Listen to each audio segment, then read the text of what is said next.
बिस्मिल्लाहिर्रहमानिर्रहीम अस्सलाम वालेकुम। This is Sarwat Rashid and you are watching your own channel epic learning hub. आज हम पहला न्यूमेरिकल अटेम्प्ट करने जा रहे हैं और ये न्यूमेरिकल मैंने 2023 के जो रिसेंट आपके बोर्ड एग्जाम्स हुए हैं बिजनेस स्टैटिस्टिक्स के, उसके पेपर में से लॉन्ग क्वेश्चन उठाया है जो कि आपको लाजमी एक पार्ट पेपर में आता है। क्वेश्चन पढ़ते हैं और फिर क्वेश्चन शुरू करते हैं। 32 families were served, number of children in each family is given below. सबसे पहले 32 फैमिलीज का सर्वे किया गया और उन फैमिलीज में बच्चों की तादाद जो है उसका डेटा इकट्ठा किया गया। ये अनट्रेटेड डेटा है जो कि रॉ डेटा कहलाता है और अब आपने डिफरेंट स्टेप्स लगा के अपने इस रॉ डेटा को टेबुलर फॉर्म में प्रेजेंट करना है। तो सॉल्यूशन स्टार्ट करते हैं। स्टेप 1 जो हमने किया था दैट वाज रेंज। हमने सबसे पहले डेटा की रेंज कैलकुलेट करनी थी। रेंज कैसे निकलती है? डेटा की मैक्सिमम वैल्यू और डेटा की मिनिमम वैल्यू का डिफरेंस ले लें। आपने देखना है कि आपके इस पूरे रो डेटा में जो सबसे बड़ी वैल्यू है वो 6 है और जो सबसे छोटी वैल्यू है वो 0 है।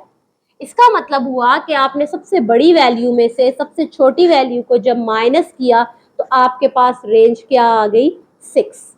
अब यहां पर एक चीज जहन में रखिएगा कि रेंज आपकी 15 से छोटी है। उसके बाद स्टेप 2 है। स्टेप 2 में हमने पढ़ा था नंबर ऑफ क्लासेस। ठीक है, नंबर ऑफ क्लासेस।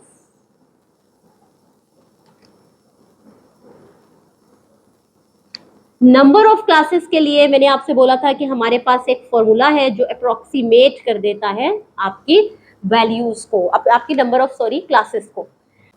यहाँ पर जो n है डियर स्टूडेंट्स वो क्या है? Number of values in your data.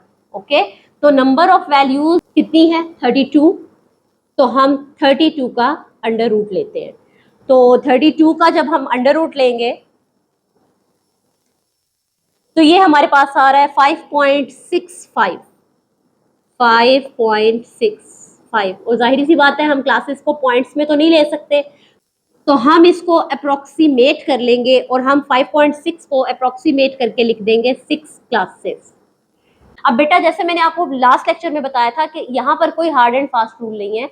अगर ये 6 क्लासेस हैं तो जरूरी नहीं है कि 6 ही बने, ये 7 भी बन सकती हैं, ये 5 भी बन सकती हैं। लाइक थोड़ा सा आगे पीछे हो जाने से कोई इशू नहीं है। Step 3, size of classes. अच्छा जी, साइज ऑफ क्लासेस के लिए हमने कल एक फॉर्मूला किया था कि size is equal to range over number of classes. Range इस वक्त स्टूडेंट्स हमारे पास है 6 और साइज है हमारे पास क्लासेस का 6। इसका मतलब हुआ कि एज हमारे पास क्या आ गया? 1। ठीक है जी। उसके बाद स्टेप 4, स्टार्टिंग पॉइंट। अब स्टूडेंट स्टार्टिंग पॉइंट के बारे में मैंने आपसे कहा था कि या तो आप स्मॉलेस्ट वैल्यू ले लें या फिर स्मॉलेस्ट वैल्यू जो डेटा की है उससे कोई लेसर वैल्यू से स्टार्ट कर ले। अब इस वक्त हमारे पास स्मॉलेस्ट वैल्यू डेटा की कौन सी है? 0। जो उसकी स्मॉलेस्ट वैल्यू है वहीं से अपना स्टार्टिंग पॉइंट रखेंगे। Starting point will be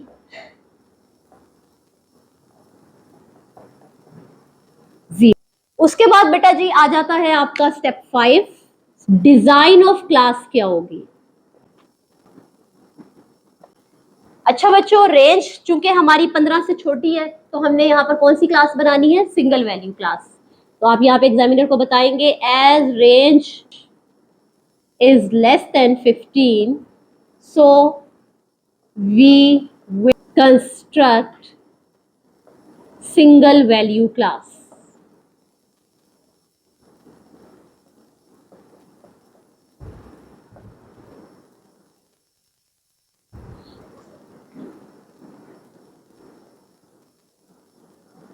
prepare tally sheet. अब यहां पर हम टैली शीट बनाएंगे। यहां पर हम लिखेंगे टैली शीट क्योंकि ये हमारी शीट की फॉर्म में बन जाएगी। इधर हम हेडिंग देंगे क्लासेस, टैली बार्स, यहाँ पर हमारे टेली बार्स आएंगे और यहाँ पर हमारी फ्रीक्वेंसी आएगी। ठीक है, अब बेटा पिछली सारी चीजों को आपने जहन में रखना है। स्टार्टिंग पॉइंट हमने क्या कहा था कि हम कहाँ से शुरू करेंगे, जीरो से, और सिंगल वैल्यू क्लास बनानी है तो सिंगल सिंगल वैल्यू लिखेंगे। स्टार्टिंग पॉइंट क्या है, जीरो। अब हमने जो क्लास इंटरवल लेना है, मतलब अगली वैल्यू लिखने से पहले हमें हमारी क्लास के दरमियान, पहली और दूसरी क्लास के दरमियान एक इंटरवल है जो हमने कैलकुलेट किया हुआ है, और वो कितने का इंटरवल है, 1 का, कि हर कंसेक्टिव वैल्यू के दरमियान एक एक का डिफरेंस हो। तो जीरो के बाद हम क्या लिखेंगे, 1 2 3 4 5 एंड 6। हमने 6 पे क्यों स्टॉप किया, क्योंकि हमारे डेटा की मैक्सिमम वैल्यू, लार्जेस्ट वैल्यू 6 थी, हमने 6 पे स्टॉप कर दिया। अब बेटा जी आप जरा गौर से देखिए कि इन दो के दरमियान कितना डिफरेंस है, 1 का। इन दो के दरमियान कितना डिफरेंस है, 1। इनके हर क्लास के दरमियान आपस में कितना क्लास का इंटरवल है, कितना साइज है, कितनी विड्थ है, 1। अब करते हैं टैली बार, 1 3 0 1 3 0, 1 की टैली, 3 की टैली, 0 के आगे टैली, यानी जो वैल्यू आपको मिल रही है, 1 था, 1 के आगे टैली बना दी, एक टैली बार बना दी, 3 थी, 3 के आगे बना दी, 0 थी, 0 के आगे बना दी। आगे क्या है, बार हो गई हैं, तो पांचवी बार ऐसी होगी।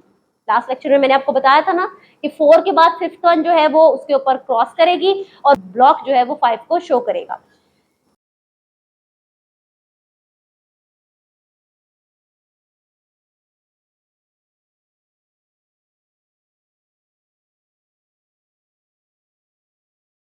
जी, तो पहली बार बन गई। अब देखते हैं फ्रीक्वेंसी क्या आ रही है। ये कितनी बार्स हैं, 3। ये कितनी बार्स हैं, ये 5 का एक ब्लॉक है, और ये 2, 7। ये बेटा आपकी बन गई टैली शीट। अब आप अपनी फ्रीक्वेंसी को प्लस करें। मेरे पास यहाँ जगह नहीं है, मैं यहाँ साइड पर आपको करके दे रही हूँ, समेशन एफ, समेशन। तो आप इन वैल्यूज को काउंट करें, इट शुड बी 32।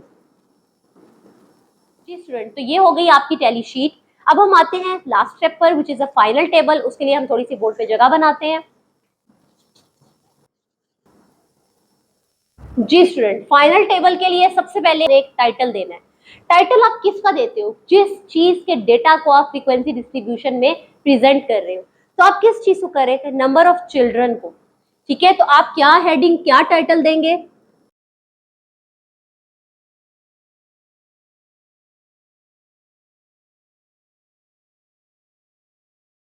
अच्छा स्टूडेंट, यहाँ पर आप अगर नोट कर रहे हो तो मैं टाइटल को कैपिटल लेटर में लिख रही हूँ, और इट्स बेटर कि आप भी टाइटल को कैपिटल लेटर में लिखें। उसके बाद आपने स्केल की मदद से 2 कॉलम्स बनाने हैं,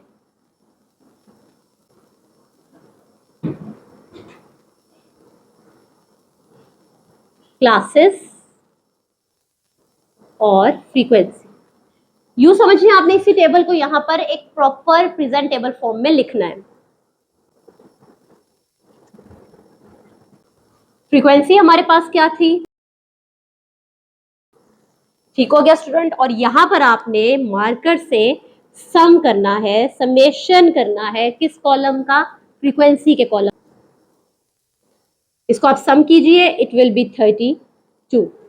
उम्मीद करती हूँ आज का ये न्यूमेरिकल आपको बहुत अच्छे से समझ आ गया होगा। बहुत ख्याल रखिएगा और मुझे अपनी दुआओं में याद रखिएगा।